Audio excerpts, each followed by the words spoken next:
बहुत स्वागत है आपका टीवी वन इंडिया न्यूज में। मैं हूं संदीप। आज हमारे साथ हमारे दमोह में मुंबई से आई हुई माँ आरती राजनंद जो ओशो सन्यासी हैं, तो उनका बहुत बहुत स्वागत है हमारे चैनल में।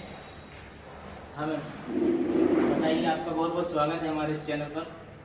आपका बहुत बहुत धन्यवाद ITV न्यूज़ का और सारे आयोजक जो दमोह में इतने समय से प्रयास कर रहे हैं इस ओशो महोत्सव को ऑर्गेनाइज करने में। उन सबको मेरी तरफ से बहुत बहुत धन्यवाद। अच्छा मैम, ये बताइए, जो अपना 22 तारीख से जो मेडिटेशन वाला जो कार्यक्रम होना था, तो क्या कारण रहा कूपन को जल्द से जल्द रखना? वो इसलिए क्योंकि ओशो कहते हैं कि हर रोज फेस्टिवल है, और अभी ही हमने सुना है कि यूनाइटेड नेशंस में दिसंबर 21 को वर्ल्ड मेडिटेशन डे डिक्लेयर किया गया है। उसमें स्वामी आनंद अरुण ने बहुत प्रयास किया है, और इतनी बड़ी एक चीज होना, इतनी बड़ी घटना घटनी थी ओशो के सन्यासियों के एफर्ट्स से ही ये वर्ल्ड मेडिटेशन डे डिक्लेयर होना, और उसके साथ ही ये जो एक कोइंसिडेंस घटा, एक संयोग घटा कि हमने भी उसी समय ये ध्यान का शिविर प्लान किया था। तो ये बहुत सुंदर संयोग हो गया है गुरु की कृपा से। आपका सफर कैसा रहा है यहाँ तक? बहुत ही प्यारा। मुझे मध्य प्रदेश, जबलपुर और खासकर दमोह से और दमोह के निवासियों से इतना प्रेम है कि मुझे ऐसा लगता है जब मुझे दमोह बुलाया जाए, मध्य प्रदेश बुलाया जाए, मैं एकदम खुश हो जाती हूँ। अच्छा, हमारा एक क्वेश्चन है आपसे कि ऐसा क्या कारण रहा कि अपन को ओशो के जो विचार है उनको फैलाना पड़ रहा है? देखो, ये कुछ मजबूरी नहीं है, ये हमारा प्रेम, ये हमारा दायित्व है अपने गुरु के प्रति। तो ये हमारे को, जब हम ओशो का काम करते हैं तो हमें ऊर्जा मिलती है और हमारी अपनी ग्रोथ होती है। तो ये हमारा प्रेम है जो हमारे को गुरु ने दिया है, उसे ही हम शेयर कर रहे हैं। ओशो किस धर्म को मानते थे? ओशो सब धर्मों को मानते थे। ओशो ने ये कभी नहीं कहा है कि ये है और वो नहीं है, नहीं, सब एक है। यही ओशो से हमने सीखा है। ओशो एक मास्टर रहे हैं जिन्होंने जाति, कास्ट, कलर, क्रीड, इस सब को बिल्कुल नकार दिया। एक इंसानियत, एक वननेस, सब एक है।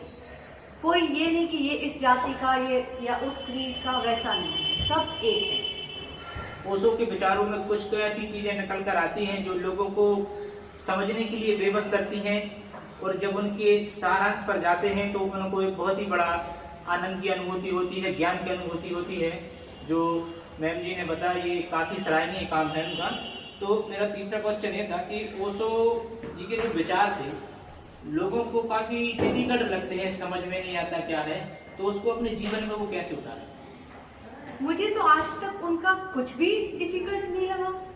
मुझे ऐसा लगता है कि ओशो जैसे जो मास्टर हैं वो आज की पीढ़ी के मास्टर हैं। क्या है, जो उनके विचार हैं, जो वो बोलते हैं, तो कहीं कहीं लोगों को बातें कुछ ऐसी लिखी हैं ओशो जी ने कि लोगों को हट कर जाती हैं, कोई चीजें ऐसी हैं, मगर वो है सत्य, तो वो अपने जीवन में उनको कैसे उतारे? मैं इसीलिए कह रही हूँ कि ओशो जैसे सरल गुरु आज तक नहीं हुए हैं, और इसीलिए मैं उन्हें मास्टर ऑफ मास्टर्स बोलती हूँ, जिन्होंने इतना सारा 3000 घंटों से ज्यादा डिस्कोर्स दिए हैं, हर साहित्य के ऊपर बोले हैं, चाहे वो गीता दर्शन हो, एक ओंकार सतनाम हो, कबीर हो, मीरा हो, हर टॉपिक पे उन्होंने बोला है।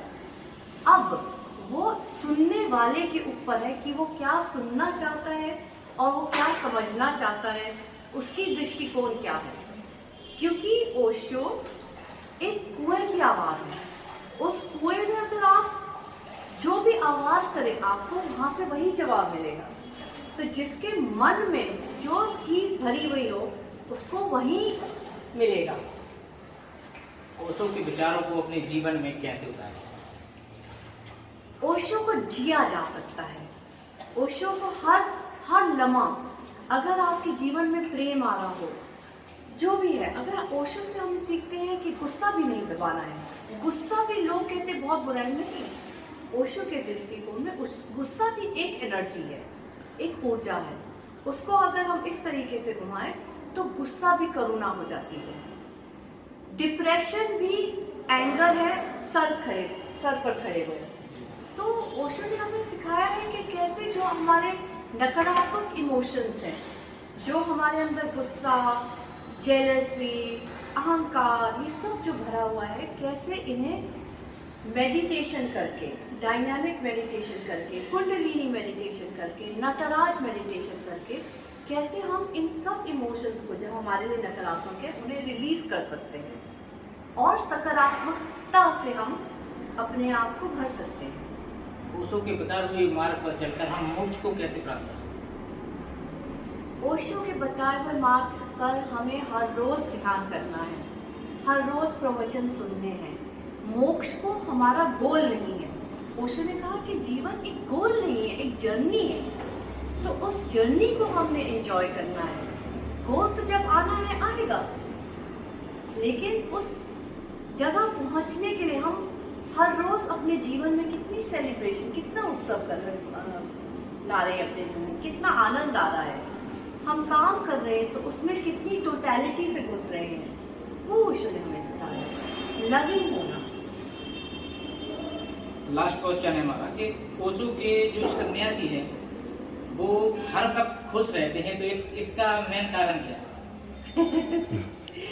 ये ओशो ने जो हमें ध्यान बताया है उस चीज को लेके, जो हम लोग हर रोज ध्यान करते हैं, क्योंकि देखो ध्यान मतलब कंटेंटमेंट है ना, एक तृप्ति। तो ध्यान से हमें वो तृप्ति मिलती है। और ओशो ने जिंदगी हमारी इतनी सरल और इतनी सहज कर दी है कि हमारे अंदर वो दौड़ भाग निकल गया है, पकड़ निकल गई है कि इस चीज को पकड़ो, या नाम ना हो तो उदास हो जाओ, पैसे ना हो तो रोना चालू कर दो। तो जो है उसमें हमको ओशो ने खुश रहना सिखा दिया। उनका कहना है कि किसी भी चीज के पीछे मत भागो, यदि शांति चाहिए तो जितना है जो कुछ भी हो उसी में संतुष्ट रहो, है ना। तो हमारे साथ हमारी आरती माँ जी थी जो बॉम्बे से आई हुई थी, और उन्होंने ओशो जी के बारे में विस्तृत जानकारी दी, तो हम उनका बहुत बहुत आभार करते हैं।